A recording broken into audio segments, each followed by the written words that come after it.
और सबसे पहले बुलेटिन की शुरुआत बड़ी खबर के साथ ही करेंगे। तो आज दिल्ली में बिहार की बात हो रही है। दरअसल सीएम सम्राट चौधरी और उप मुख्यमंत्री विजय चौधरी दिल्ली दौरे पर हैं। मुख्यमंत्री की केंद्रीय वित्त मंत्री निर्मला सीतारमण से मुलाकात फिलहाल चल रही है। और आपको बता दें, जो जानकारी सामने आ रही है, कर्तव्य भवन में विदेश मंत्री एस जयशंकर भी शामिल रहेंगे। तो बिहार के हित को लेकर के ये बैठक काफी ज्यादा अहम मानी जा रही है, जिसमें भारत नेपाल हाई डैम परियोजना पर चर्चा होगी।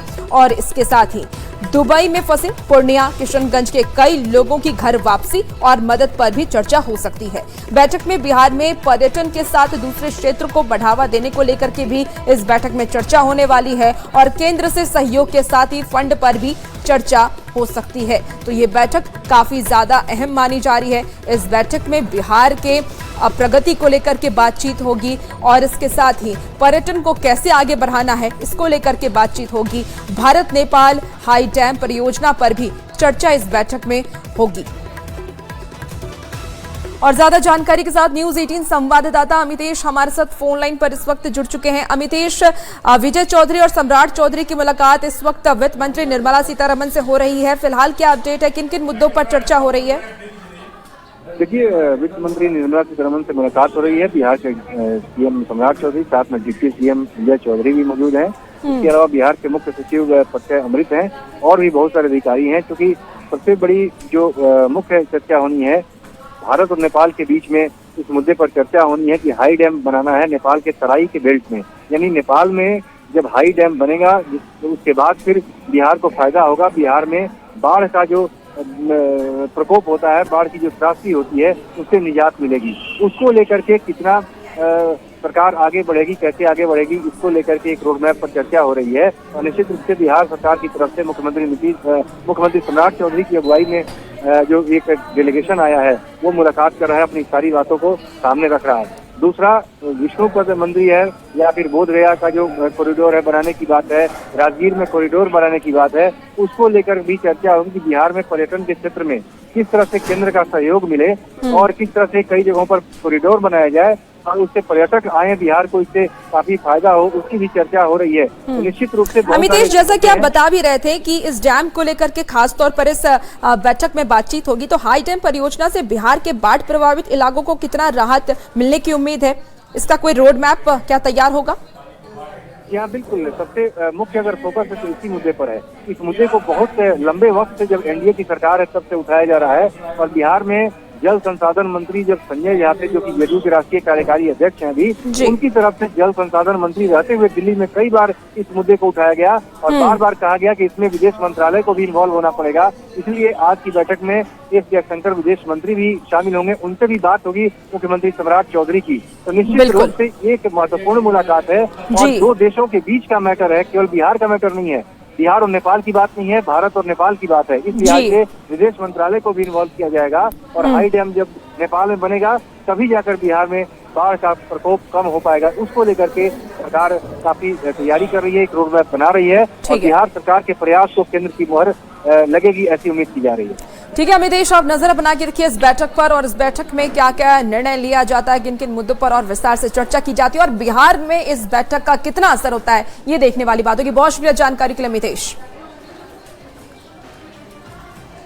और इसी बीच एक बड़ी खबर आपको बता दें, सीएम सम्राट चौधरी ने विनोद तावड़े से भी मुलाकात उनके आवास पर की है। इस वक्त की ये बड़ी खबर आ रही है। तो निर्मला सीतारमण की मुलाकात से पहले उन्होंने महासचिव और सांसद विनोद तावड़े से मुलाकात की। विनोद तावड़े के दिल्ली आवास पर यह बैठक हुई है। तो बीजेपी का राष्ट्रीय महामंत्री और उत्तर प्रदेश के प्रभारी मनोनीत होने पर उन्होंने शुभकामनाएं भी उन्हें दी। उनका कुशल संगठनात्मक नेतृत्व पार्टी को नई ऊंचाइयों तक लेकर जाएगा और सुखद एवं ऐतिहासिक परिणाम लेकर के आएगा। तो बड़ी खबर आपको बता रहे हैं और ये तस्वीरें भी दिखा रहे हैं, जहां सीएम सम्राट चौधरी ने राष्ट्रीय महासचिव और सांसद विनोद तावड़े से भी उनके आवास पर मुलाकात की। और इसी बीच देखिए, हजारीबाग से एक बड़ी खबर सामने आ रही है, जहां रंगदारी मांगने वाला आरोपी गिरफ्तार किया गया है। पुलिस को एक बड़ी सफलता हाथ लगी है। हजारीबाग से आपको ये खबर बता रहे हैं, जहां अमन गैंग के नाम से मांगी गई थी रंगदारी, रंगदार दिवाकर तिवारी गिरफ्तार किया गया। बड़कागांव पुलिस ने की है कार्रवाई। इस वक्त की आपको ये बड़ी खबर हजारीबाग से बता रहे हैं, रंगदारी मांगने वाला आरोपी गिरफ्तार किया गया। अमन गैंग के नाम पर ये लोग रंगदारी मांगते थे। रंगदारी दिवाकर तिवारी जो रंगदार है वो गिरफ्तार किया गया है। बड़कागांव पुलिस ने ये बड़ी कार्रवाई की।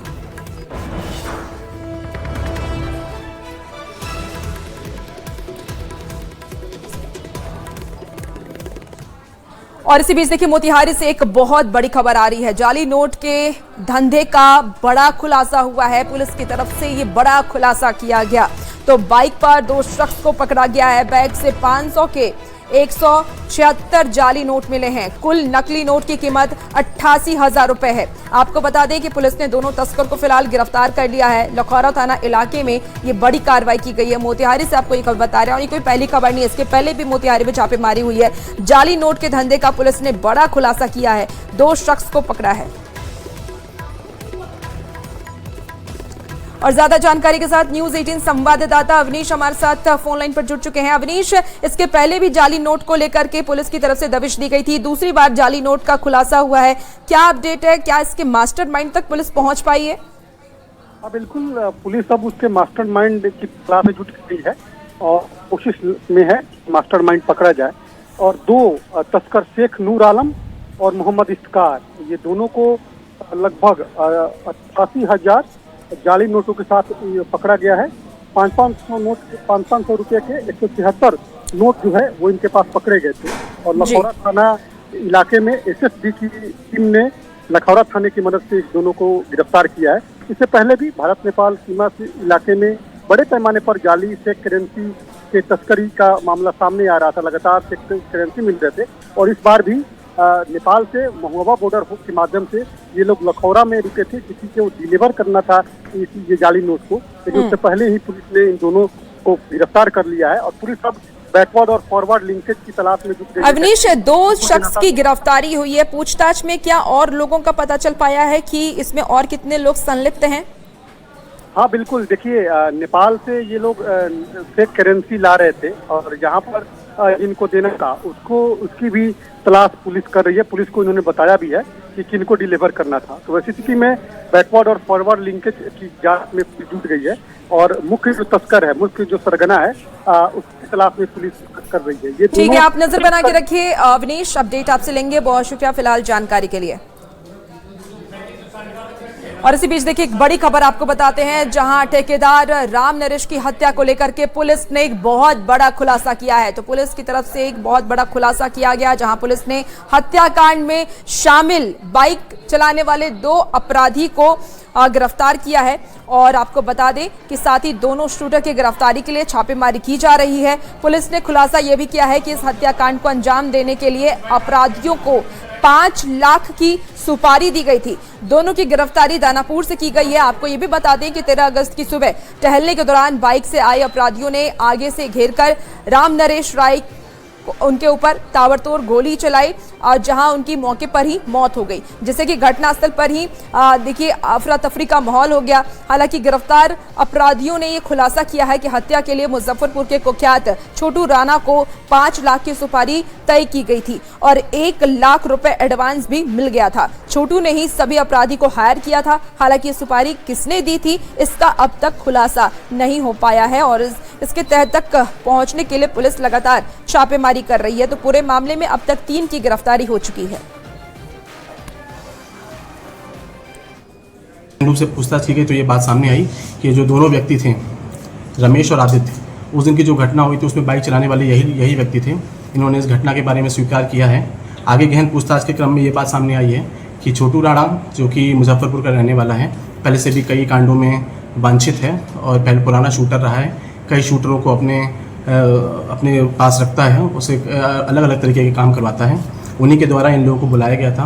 5 लाख रुपए का वादा किया गया था। इनको एडवांस के रूप में 1 लाख रुपए भी दिए गए थे। पूछताछ के क्रम में हम लोगों को उस दिन केस में फॉरवर्ड किया गया है। और इसी बीच खबर आपको सासाराम से बताते हैं, जहां बीएससी के नर्सिंग छात्र छात्राओं का हंगामा देखने को मिला है। कॉलेज के बाहर वो लगातार हंगामा करती हुई नजर आ रही हैं। इंटरनल एग्जाम को लेकर की ये छात्राएं हंगामा कर ली हैं। आपको बता दें कि घटिकन में स्थित Shershah medical research and training संस्थान के बीएससी नर्सिंग के छात्र छात्राओं ने जमकर हंगामा किया है। 2024 से 2026 सत्र की आंतरिक परीक्षा में भारी संख्या में छात्र फेल हो गए थे, जिससे लोग नाराज थे और इसी नाराजगी को लेकर के उन्होंने हंगामा किया है। कॉलेज परिसर में हंगामा शुरू कर दिया। इन लोगों का ये कहना है कि कॉलेज में क्वालिफाइड शिक्षक नहीं है और नियमित रूप से क्लास भी नहीं चलती है।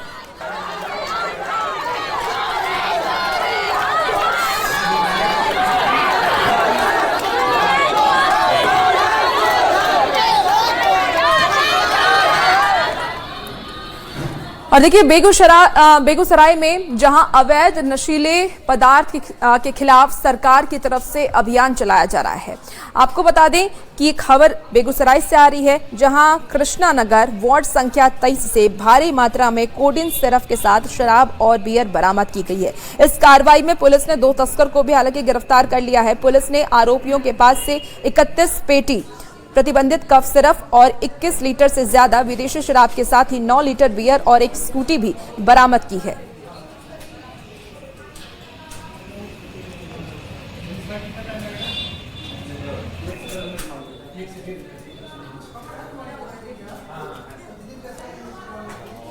और बेगूसराय से आपको खबर बताते हैं, जहां न्यूज 18 की खबर का बहुत बड़ा असर हुआ है। पशुओं की तस्करी को लेकर के न्यूज 18 की तरफ से लगातार खबर चलाई जा रही है, जिसको लेकर के असर देखने को मिला है। बाईपास थाने से कल देर रात शाम तस्करी ले जा रहे मवेशी से भरे ट्रक को शाम में पकड़ा गया था।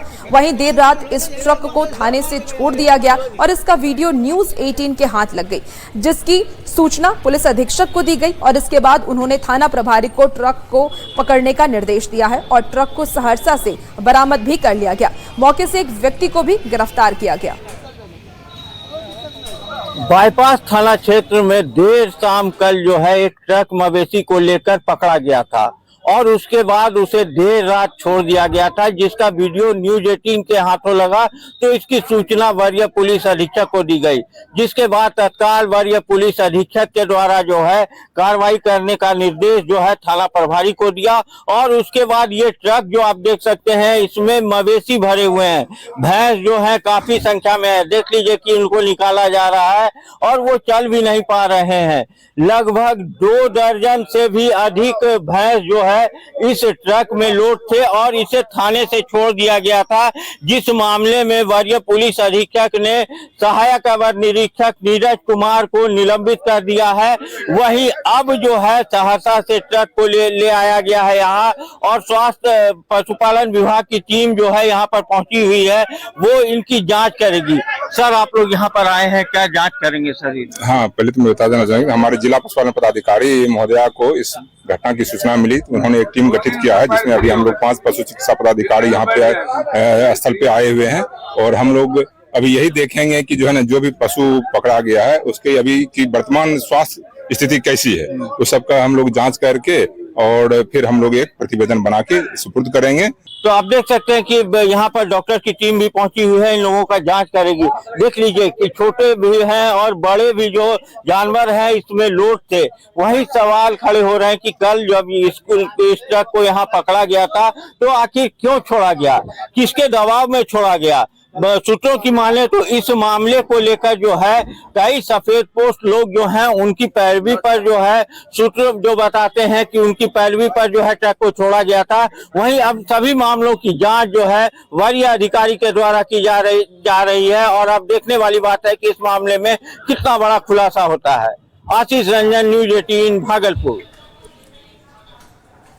और खबर आपको बोकारो से बताते हैं, जहां बोकारो में 2 पड़ोसियों के बीच मारपीट का ये पूरा मामला सामने आया है। और ये मारपीट का वीडियो सोशल मीडिया पर भी तेजी से वायरल हो रहा है। दरअसल आपको बताएं कि बोकारो में सेक्टर 12 थाना क्षेत्र के वास्तु विहार फेज 5 में 2 पड़ोसियों के बीच मारपीट का यह मामला सामने आया और मारपीट की पूरी घटना सीसीटीवी कैमरे में भी कैद हो गई, जो कि आपको स्क्रीन पर भी इस वक्त दिखा रहे हैं। घटना के बाद सेक्टर 12 थाने में मामला दर्ज कर लिया गया। सिटी डीएसपी ने यह बताया है कि वायरल वीडियो सामने आने के बाद पीड़ित के लिखित आवेदन पर प्राथमिकी दर्ज की गई है। पुलिस ने कार्रवाई करते हुए एक नामजद आरोपी को गिरफ्तार कर लिया है और आगे की कार्रवाई में जुट गई है। वास्तु विहार फेज 5 जो सेक्टर 12 थाना अंतर्गत है, जिसमें हम लोग के संज्ञान में आया कि वादी गौतम झा के साथ उनके पड़ोसी द्वारा मारपीट की घटना को कारित किया गया है। हमने त्वरित कार्रवाई करते हुए प्राथमिकी दर्ज कर लिया है। प्राथमिकी दर्ज कर एक नामजद अभियुक्त को गिरफ्तार भी कर लिया है। अन्य नामजद अभियुक्तों की गिरफ्तारी के लिए हम लोग छापामारी कर रहे हैं और इस विषय में अग्रतर कार्रवाई कर रहे हैं। दृष्टिया ये दोनों पड़ोसी है, एक ही मोहल्ले में है, आपसी विवाद कुछ सामने में आ रहा है, इस पर अनुसंधान हम लोग जारी रखे हुए हैं। और खबर अब आपको गुमला से बताते हैं, जहां गुमला में 3 दिन से हो रही लगातार बारिश ने प्राकृतिक सुंदरता को और बढ़ा दिया है और इसको लेकर के लोगों का आकर्षण बढ़ गया है। हर तरफ हरियाली नजर आ रही है। आपको बता दें कि बांसडीह घाटी की प्राकृतिक खूबसूरती को देखने के लिए लोग दूर दूर से पहुंच रहे हैं। चारों ओर हरियाली, पहाड़ों पर छाए बादल और घाटी में फैला कोहरा लोगों को अपनी ओर आकर्षित कर रहा है। जंगलों और पहाड़ों के बीच से गुजरती सड़क के किनारे बहती छोटी छोटी जलधाराएं इस खूबसूरत नजारे में 4 चांद लगा रही है। गुमला समेत आसपास के इलाकों से लोग इस मनमोहक दृश्य को देखने के लिए पहुंच रहे हैं। हालांकि बारिश के कारण सड़क पर फिसलन और कम विजिबिलिटी को देखते हुए सावधानी बरतने की अपील भी लगातार मौसम विभाग की तरफ से और प्रशासन की तरफ से की जा रही है। हाँ सर, बोलिए। इसका आपको दिखाएंगे। देखिए यहाँ पे ये शिमला से कम नजारा आपको नजर नहीं आएगा। ये सुंदर नज़ारा जहाँ देखेंगे कुहासों से भरा हुआ है, पेड़ कितने सुंदर लग रहे हैं, बारिश का मौसम, काफी मनमोहक दृश्य। आप सभी गुमला वासियों को कम से कम एक बार जरूर विजिट करना चाहिए। ऐसे बारिश के मौसम में यहाँ जो सुकून मिलता है वो आपको, क्योंकि यहाँ का जो बारिश हुआ है उसके बाद जो मौसम आ रहा है वो एकदम बेहतरीन है। तो आप लोग भी आना है तो आ सकते हैं यहाँ बांसडीह घाट में। और इस पॉइंट का बोलते हैं बांसडीह हिडन प्लेस, जो अभी सोशल मीडिया में पूरा ट्रेंडिंग चल रहा है। तो लगातार भारी बारिश के बाद देखिए रामगढ़ में नदी, झरने, डैम सब कुछ उफान पर हैं, लेकिन लोग वहां पहुंच रहे हैं, रील बना रहे हैं, फोटो क्लिक कर रहे हैं। लेकिन प्रशासन की तरफ से देखिए लगातार अलर्ट भी जारी किया जा रहा है। लोग इस खूबसूरत नज़ारे को देखने के लिए, वीडियो बनाने के लिए जान को जोखिम में डाल करके भी पास जल स्रोत के पास बिल्कुल चले जा रहे हैं। हालांकि आपको बता दें कि पलानी झरना, पदरातू डैम और दामोदर नदी किनारे लोग बड़ी संख्या में पहुंच रहे हैं और जरा सी लापरवाही उनकी जान पर भारी पड़ सकती है। इस पूरी खबर पर ज्यादा जानकारी दे रहे हैं न्यूज़ 18 संवाददाता जावेद खान। पदरातू का पलानी वाटरफॉल लोगों की पसंदीदा जगह बनते जा रही है। देख सकते हैं बड़ी संख्या में यहाँ पर जो लड़कियां हैं वो रील बनाने आई हैं, वीडियो बना रही हैं, फोटो शूट करा रही हैं। कहीं न कहीं इसकी जो खूबसूरती है लोगों को लगातार अपनी ओर यहाँ पर आकर्षित करते रहती है। हम बात करेंगे इन लड़कियों से। रील बनाने आई हैं? हाँ, रील बनाने आए हैं। कैसा लग रहा है? बहुत अच्छा लग रहा है। हम लोग यहाँ आए तो और आपने रील बना लिया? हाँ, रील बना लिया हम लोग। नजारा बाहर में देखने को मिलता है, आपके घर में है, अच्छा लग रहा है। हाँ। क्या नाम आपका है? खुशबू कुमारी। आप भी रील बनाने आई हैं? हाँ, हम भी आए हैं। कैसा लग रहा है? अच्छा लग रहा है। अच्छा लग रहा है। हाँ। पलानी वाटरफॉल में ज्यादा अच्छा क्या है कि यहाँ क्या बोलते हैं, ऊपर से हाँ पानी ऊपर से मिलता है और अच्छा, और यहाँ आने के लिए मिलता है, जो क्या बोलते हैं नहाने के लिए भी और जगह जाते हैं तो वहाँ पूरा अंदर नहीं जाना बाहर जाना से घर में खूबसूरती आपके है। हाँ। लेकिन यहाँ खतरा भी है थोड़ा। हाँ, खतरा है। खतरा है। हाँ, तो इसको थोड़ा अवॉइड करना है, पास नहीं जाना है। ठीक है। और आपका क्या नाम है? प्रीति कुमारी। आप भी रील बनाने आई हैं? हाँ। खतरा हो सकता है यहाँ पे? हाँ। तो खतरा के पास नहीं जाना है ना? हाँ, नहीं जाना है। तो देख सकते हैं ये रील बनाने का जुनून है बच्चों का। और कहीं न कहीं ये बच्चे जो हैं वो रील बनाने के लिए कहीं न कहीं यहाँ पर रिस्क ले रही हैं, जो कहीं न कहीं इनके लिए खतरे की बात हो सकती है। प्रशासन को भी इस चीज को देखना चाहिए, यहाँ चेतावनी बोर्ड लगाना चाहिए कि जो बारिश में पानी कभी भी अचानक ऊपर से आएगा और बड़ी दुर्घटना यहाँ पर घटित हो सकती है। ऐसे में लोगों को विशेष सावधानी बरतने की जरूरत है, खासकर बरसात के दिनों में। जावेद खान, न्यूज़ 18 रामगढ़। तो बिहार के भूमि सुधार मंत्री दिलीप जायसवाल की तरफ से आखिरी सोमवारी को लेकर के एक बड़ी जानकारी दी गई है। उन्होंने कहा है कि सरकार और प्रशासन की तरफ से सावन के आखिरी सोमवारी को लेकर के श्रद्धालुओं के लिए इस बार खास तैयारी की जा रही है। देखिए, इस बार सावन के महीने में श्रद्धालुओं के लिए सरकार और प्रशासन की तरफ से विशेष व्यवस्था की गई है, जो सावन के अंतिम सोमवार तक रहेगी। जितने भी महत्वपूर्ण शिवधाम हैं, जहां कांवरिया या फिर श्रद्धालु बड़ी संख्या में जलाभिषेक के लिए पहुंचते हैं, वहां लोगों के लिए विशेष व्यवस्था की गई है। उन्होंने लखीसराय की घटना पर यह भी कहा है कि अफवाह की वजह से भगदड़ मची थी और आगे से इसको लेकर के विशेष सावधानी का निर्देश दिया गया है। जो श्रावणी मेला बिहार के अंदर करीब करीब 13-14 ऐसा स्थान है जहां पर कि लोग लाखों की संख्या में जाते हैं, और जिसमें विशेष करके बाबा गरीबनाथ मंदिर, बाबा सिंहेश्वरनाथ मंदिर, अशोक धाम मंदिर, बाबा हरिहरनाथ मंदिर, अरेराज मंदिर और इस तरह करके बहुत से ऐसे महादेव का स्थान है जहां पर कि सावन में श्रद्धालु हजारों और लाखों की संख्या में जाते हैं। हम लोगों ने इस बार श्रद्धालु के लिए सभी जगह, यहां तक कि जो बाबा धाम जाने का भी रास्ता है सुल्तानगंज से और कटोरिया तक, बांका जिला में 55 किलोमीटर पड़ता है और उसके पहले भागलपुर और मुंगेर जिला में पड़ता है। हम लोगों ने सारी सुविधा इस बार श्रद्धालु को दिया है।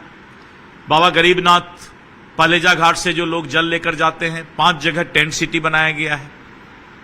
श्रद्धालु के लिए ट्रैफिक की व्यवस्था की गई है, जहां पर जो है सुल्तानगंज के रास्ते में बालू की व्यवस्था की गई है।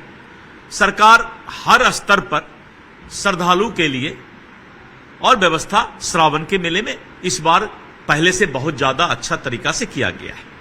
लेकिन जो अशोक धाम मंदिर की घटना घटी, वो मंदिर से करीब 1 किलोमीटर दूर जो हॉल्ट है और उसके पास रोड थोड़ा चौड़ाई कम है जमीन विवाद के कारण, जैसा कि आप लोगों ने भी सुना होगा, और पोल के गिरने से केबल वायर जो है वहां पर गिरा और अफवाह फैला। मेरा 2 चीज हम लोगों ने कहा है प्रशासन से कि पहला तो ये कि जहां से श्रद्धालु जल लेकर चलते हैं उस पूरे रास्ते को सुरक्षा का पुख्ता इंतजाम किया जाए। उसमें किस तरह का अफवाह से भगदड़ हो सकता है, इसमें करीब 7-8 बातें प्रशासन ने जब इस पर मंथन किया तो उनको एहसास हुआ है कि इन बातों पर भी विशेष ध्यान देने की आवश्यकता है, जिससे कि एकाएक अफवाह रास्ते में कहीं हो तो घटना श्रद्धालु के साथ नहीं घटे। और पूरे बिहार के डिस्ट्रिक्ट मजिस्ट्रेट को अंतिम सोमवारी तक सचेत और सतर्क रहने के लिए कहा गया है, और जो जल जहां से श्रद्धालु लेकर चलेंगे और जहां तक जाएंगे पूरे रास्ते में जो है माइक्रो मैनेजमेंट के तरह जो है पूरा नजर बना करके प्रशासन को रखना है। इसी बीच देखिए, सिवान से एक बहुत बड़ी खबर सामने आ रही है, जहां सिवान जंक्शन पर एक लावारिस सूटकेस मिला है। इस वक्त की आपको ये बड़ी खबर बता रहे हैं। लावारिस सूटकेस मिलने से हड़कंप मच गया। फुट ओवर ब्रिज पर संदिग्ध हालत में मिला है लावारिस सूटकेस। तो मेटल डिटेक्टर से आवाज आने के बाद अलर्ट जारी किया गया। छपरा से बम निरोधक दस्ता के आने का इंतजार किया जा रहा है। टीम की जांच के बाद होगा खुलासा। सूटकेस में कोई खतरनाक सामान है या नहीं है, इसकी जांच अभी की जाएगी। तो मेटल डिटेक्टर के आवाज आने के बाद यह अलर्ट जारी किया गया। ज्यादा जानकारी के साथ न्यूज 18 संवाददाता मृत्युंजय जुड़ चुके हैं। मृत्युंजय, लावारिस सूटकेस मिलने से हड़कंप मचा हुआ है, फिलहाल क्या अपडेट है वहां पर? ये देखिए, पूरी वारदात सिवान स्टेशन के जो ओवर ब्रिज है वहाँ की है। लावारिस हालत में एक ब्रीफकेस दिखाया गया। ब्रीफकेस देखने के बाद पूरी तरह से हड़कंप बच गया। आरपीएफ, जीआरपी सहित जो रेल प्रशासन की टीम है तो वहाँ पहुंचकर वो बैरिकेड कर दिया है, और जो बम निरोधक दस्ता की टीम है, जो जांच एजेंसी है, वो उनका पहुंचने का इंतजार किया जा रहा है कि क्या ब्रीफकेस में कुछ है या नहीं है। फिलहाल टीम आने के बाद ही पता चलेगा कि आखिर उस ब्रीफकेस में क्या रखा गया था, क्या रखा गया है, कि क्या किसी यात्री का है या कुछ संदिग्ध उसमें वस्तु है। पूरे मामले की जांच की जा रही है और प्रथम दृष्टया वहाँ पे घेराबंदी कर दी गई कि इसको जाने की अनुमति नहीं दिया गया है। तो इस तरह से सूटकेस मिलने से थोड़ी देर के लिए अफरा तफरी का माहौल हो गया। सावधानी के लिए पूरी तरह से बिल्कुल मृत्युंजय, और देखना होगा कि बम निरोधक दस्ते के आने के बाद क्या कुछ खुलासा होता है, क्या इस सूटकेस में कोई खतरनाक सामान होता है या नहीं होता है, ये आने वाला वक्त बताएगा। आप नजर बना के रखिए इस पूरी खबर पर। बहुत शुक्रिया फिलहाल तमाम जानकारी के लिए। और